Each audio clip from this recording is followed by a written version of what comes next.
Manager at DCU for a range of sustainability-themed projects, and it's my absolute pleasure to chair the session. In this session, we will dive into the realm of seaweed cultivation and its diverse applications. Our session will cover various innovations and advancements in seaweed technologies, providing a comprehensive overview of current practices and future directions in this field. Just a gentle reminder, again, if you could continue to use the Q&A button at the bottom of your screen, and we will take the questions at the end of each talk. Now I would like to introduce you to our first speaker, Professor CRK Reddy. Professor Reddy is a leading figure in the field of marine microalgae. Currently, Professor Reddy serves as the Head of Business Development for Tropical Seaweeds at NPPL in Bangalore, where he is advancing the commercial applications of tropical seaweeds, driving innovations that are transforming the seaweed industry. Additionally, he holds an adjunct professorship at the Institute of Chemical Technology, ICT, in Mumbai, where he continues to shape the next generation of scientists and researchers.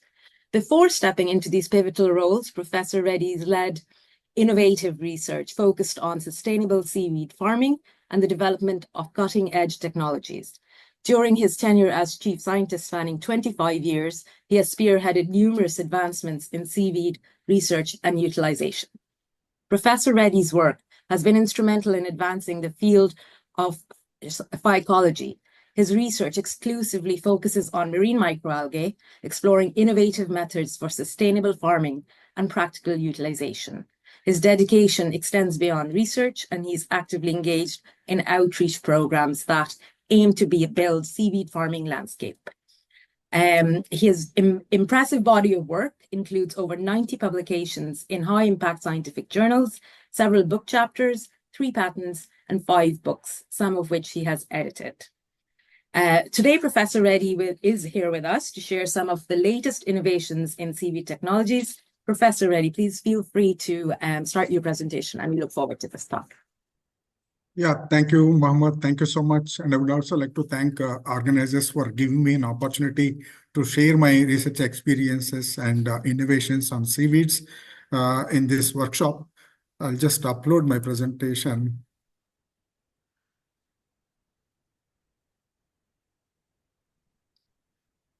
Please tell me, is it visible to you? Yes. I'm trying to make a full view. I'm sure. Yeah, thank you. So, well, as Stephen talked much about the seaweeds.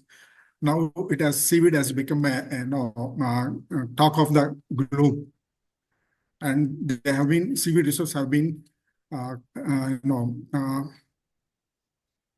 considered as a promising resources, and increasingly considered as a viable option for climate change and agriculture, the decarbonized agriculture, food sustainability, aquafeed, and so on. So there is a growing demand for seaweed raw material, and also coupled with policy changes like UN Sustainable Development Goals and the imperative to address the climate change are propelling the innovations for seaweed in production and processing. So during this talk, I'll be talking to some of the innovations which are already in the market and undergoing various level of transformations, and some of the innovations which have potentials to be in the market in the future. So basically, if you look at it, seaweed traditionally is used as a food. The whole seaweed which is harvested, processed, and used in the human,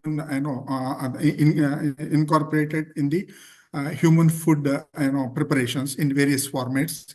So some are maybe blended or garnished, some may be wrapped, and some may be eaten along with or blended in the salads and taken, or some are used for in the soups preparation and all. So the global, I think the edible seaweed market share is significant, and it's more than, I think, 70% of the market share is represented by the edible seaweeds. And the other most common worldwide application of seaweed is the hydrocolloids, which are used as emulsifying agents or thickening agents or gelling agents in various dairy products, non-dairy products, and pharmaceutical and personal care products. And the market value of the hydrocolloid industry is roughly a little over $1 billion market today. So if you look at the global seaweed biodiversity, which is more than the identified species, which are more than 10,000 species. Of that, rhodophyta represent the highest diversity with 6,500 species, followed by Phaeophyceae with 1,800 species, and chlorophyta by 1,500 with 1,500 species. So what actually drives? What is what are the key factors influencing the seaweed innovation? So some are competitive advantages, like for example, the seaweeds are higher productivity, short crop cycle, and doesn't compete with the terrestrial crops for land or water, and inputs requirement also is less. I think we have already heard Dr. Stephen mentioning about either carbon negative or carbon neutral crops. And also, in addition to that, the ecological service that they render is also very important and sustain the ocean health. And in the globe, there are more than 152 countries sharing the marine borders. And also the coastline or the EEZ is more than 356,000 kilometers. And the coastline, is a 356,000 kilometer long coastline. And also the EEZ is 138 million square kilometers, which is almost all equivalent to the surface area of the land on the earth. And the biodiversity which I spoke was more than 10,000 species. And the other advantages are the circumstantial advantages, like, for example, the climate change, which is driving the utilization of the seaweeds beyond the traditional applications, what we know so far. And also transiting, I think, to biological proteins. And there is a growing veganism demanding, the plant-based proteins as a nutritional supplement in their diet. And second thing is the sustainability and renewable fuels and transformational developments. And there are new concepts being discovered and developed for utilization of the seaweeds, which are so far not thought of it. And as you said that, so 1 ton of wet seaweed, I think sequester or absorbs more than 150 kilo of carbon dioxide and 2 kg of N and 0.2 kg of P. And it contribute to enhancing the fish productivity of around 10 kg. So these are the benefits that seaweed can give by I think going and expanding or promoting the seaweed cultivation. So if you look at the innovations, the innovations have been there in the seaweed sector in the way back more than 200 years ago. And one of the best innovations that can be spoken is the nuri cultivation and the which is fully automated from the seeding to the harvesting. When the nuri not known, so people used to collect from the wild. When the nuri cultivation is not known, so initially the people used to go to the sea and collect the nuri from the wild and the dried and chopped and used to make it. When the life history of the porphyra is known, then the seeding operations, nursery development and seeding operations, growing the concosyls on the shells and getting the concospores in the liquid suspension cultures and seeding and the outplanting in an innovative way and harvesting in using mechanized systems all come into existence. And this is one of the classic example for seaweed innovations in the seaweed sector. And another innovation which is now much talked about is the methane. As we know that methane is the second abundant greenhouse gas emission, and which is next to CO2 and contributing to the climate change. And the methane, the global warming potential is more than 80 times in the first 10 to 12 years, and thereafterwards it potentially is going to be around 20% or so for 100 years. So mostly, the dairy or the livestock industry, which is responsible or which is accounting for more than 30% of global greenhouse gas emission in agriculture. And the Australian scientists have discovered the use of asparagopsis, which contains bromoform, that mitigates, that reduces or significantly reduces the methane emission by blending simply 1.5 to 2% of the red seaweed. And what this bromoform does is that it will interfere with the methanogenic bacterial acetate formation, and that divert that pathway to produce more propionate, so that the substrate, the acetate, which is responsible for methane production, is significantly reduced, and that directly reduces the methane emission. So if we have to take this forward, and if we consider this as a whole solution for addressing the dairy emission, and the requirement of asparagopsis is going to be 3 million metric tons. So that is equivalent to, if you convert it, is equivalent to the global seaweed production, what is today. So that is the potential this seaweed got it. And another innovation, this represents the case of environmental sustainability, environmental pollution. And we know that the plastic has been one of the nuisance. And I think of the more than 1 billion tons plastic produced, I think more than 36% of is used for single-use plastic. So that single-use plastic, only I think a very small percentage, maybe less than 14 to 15%, which is recycled, and rest of the single-use plastic either are going into the landfills or the oceans. So there are many startups in this space working on using seaweeds for making biodegradable plastics from the hydrocolloids, which are popularly used as a food additives or something like that. So here there are, I think companies like some are in UK, very popular, are the Notpla. So they're trying to address how to reduce or how to use the recycle or the biodegradable plastics to reduce this impact of this plastic coming from the fossil fuels. So the other, I think, innovation which is well talked about is the using the seaweed, especially sargassum coming from the Caribbean. As you know that this golden tide has become well known for the people working in this sector. So there are floating sargassum islands along the Caribbean over the stretch of 500 kilometers. And the estimate they made from this is more than, I think, 30 million tons. There's also more or less equal to the global production of seaweed today. And there are farms which are using this drift seaweed or for various, I think, products like some groups from UK and Denmark, looking at the as a material for producing renewable fuels, and some are working on using for biostimulants. And one of the company, alginates, I think that is working on developing polymers for sneakers or shoes what we wear. And another important, I think, innovation, what Stephen also spoke about, using seaweeds, for protein, alternative plant-based proteins.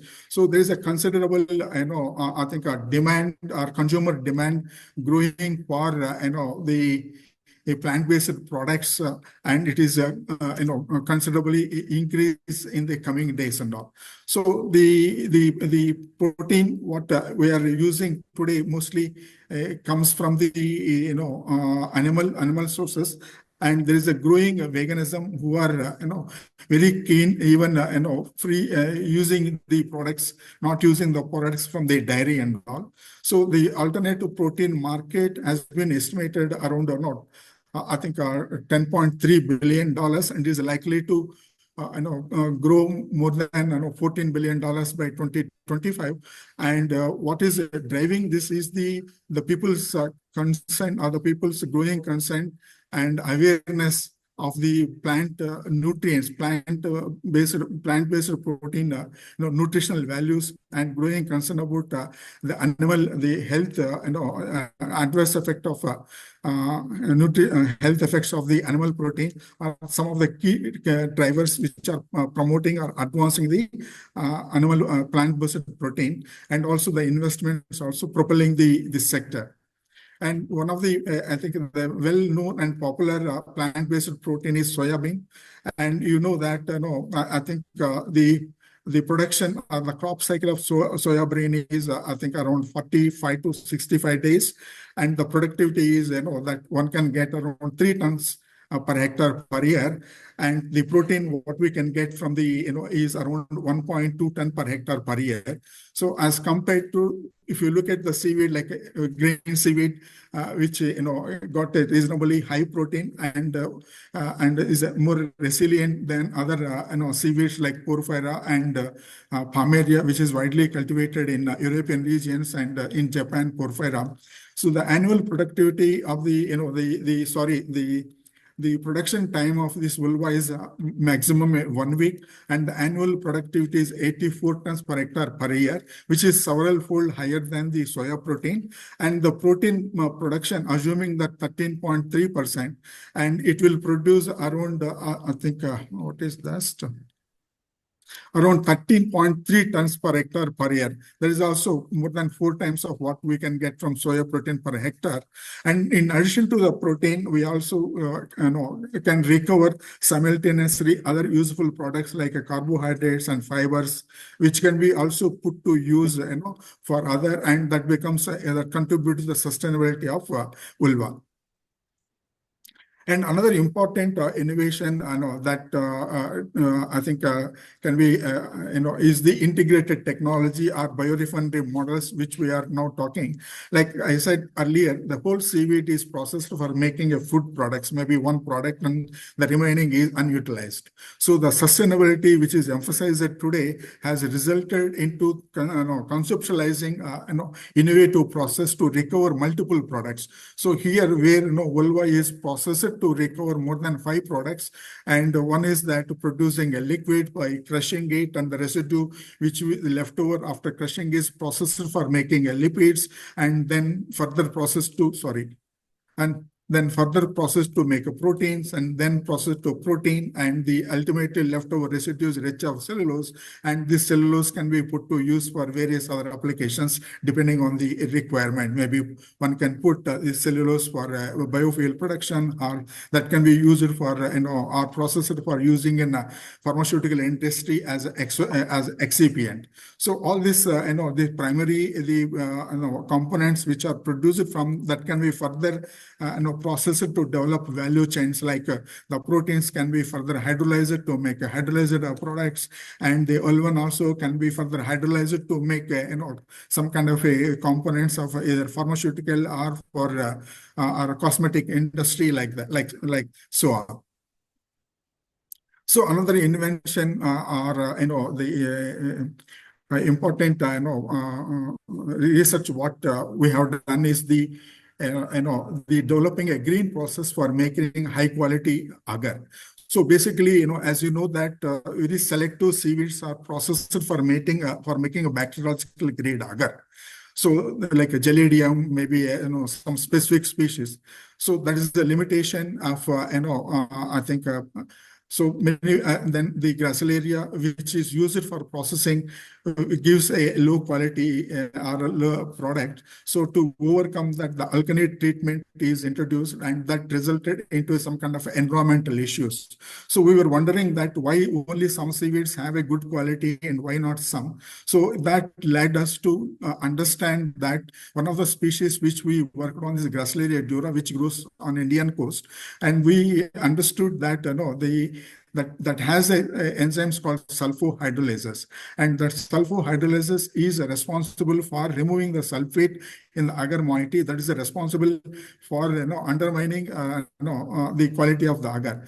More the sulfate in the agar, less the quality, and that affect the properties of the agar. So that the results, what we found out that sulfohydrolases, what we extracted, what we purified, and when we used this and treated this commercial agar with the sulfohydrolase purified from gracilaria, that has resulted in reducing sulfate by 65% and enhanced the gelling properties, and also the 3,6-anhydrogalactose, which is responsible for the high quality agar.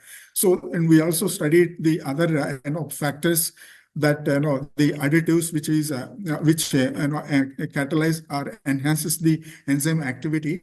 And in the SCM figure which is shown here shows that the agar is a fibrous material, and the agar which is treated with transferases has some kind of a helix model, and that resulted into the cross binding of 3,6-anhydrogalactose, which is higher in the treated agar. So that resulted into a understanding that the sulfohydrolases can help to process and get a good quality agar even from the low quality agar. So this invention, if we can translate and if we can study the genes encoding the sulfohydrolases, if one can clone those genes and if we can produce the sulfohydrolases extracellular enzymes, and that any red algae and agar can be treated with this, and one can convert the low value product into high value product.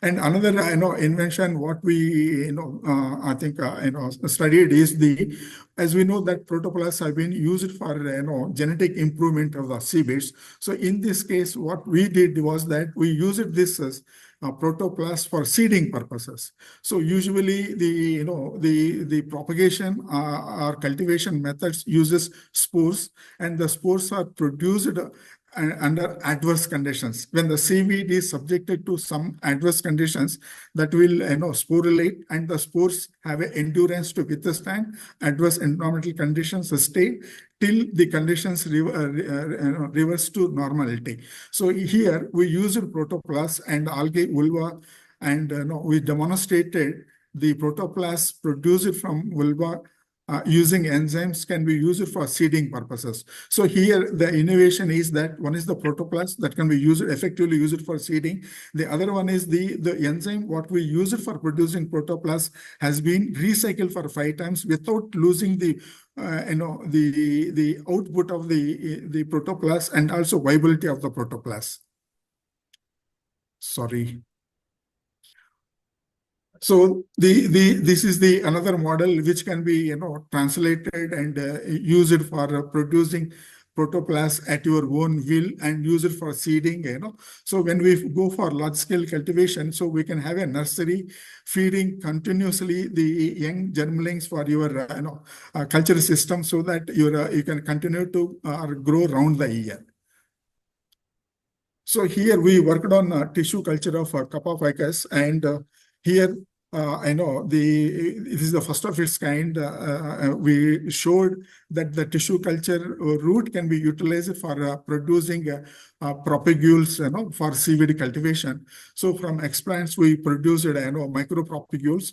And in this case, in the initial stages where the propagules, what we produced was very small in number, and then further we studied whether these propagules have the ability to regenerate into full plant or not. Then we have completely gone through this process and shown that the plantings from tissue culture can be translated into transform into the field cultivation, and it can be taken.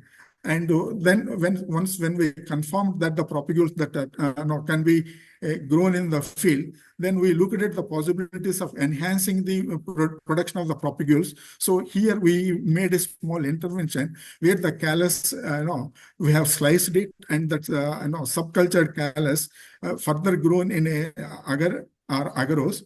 And that has resulted into several propagules, and these propagules showed a higher growth rate, and also the yield and the gel strength of the carrageenan from the tissue culture plant is comparable with the parental plants. Yeah, this is all from my side. Thank you for my presentation, and I welcome any questions if you have.